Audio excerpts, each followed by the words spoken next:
বাংলাদেশে পাচারের উদ্দেশ্যে নিয়ে যাওয়ার পথে 51 বস্তা চিনি সহ আটক বুলেরো গাড়ি। ঘটনা বিশালগড় বক্সনগর সড়কের চেলিখলা নাকা পয়েন্টে। জানা গেছে বৃহস্পতিবার বিকেল নাগাদ বিশালগড় থেকে পুটিয়া হয়ে বাংলাদেশে নিয়ে যাওয়ার পথে সিপাহীজলা জেলা ট্রাফিক ইউনিটের কর্মীরা চেলিখলা নাকা পয়েন্ট থেকে TR07A1502 নম্বরের বুলেরো গাড়ি থেকে চিনির বস্তাগুলি আটক করে।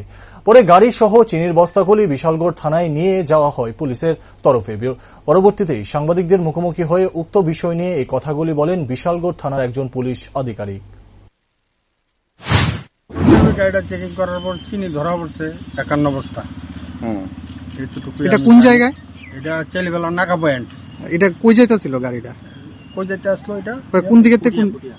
পুটিয়া যাইতে আসলো, বিশালগড়ের দিক থেকে পুটিয়ার দিকে যাইতে আসলো। কোন এডিশনাল স্যার বলতে কে ছিল? মানুষ দেববর্মা সাহেব, ট্রাফিক ডিএসপি টাইম। এটা কি গাড়ি? এটা কি গাড়ি? এটা পিকআপ ভ্যান, গরু গাড়ি। এটা তো আচ্ছা, গরু গাড়ি।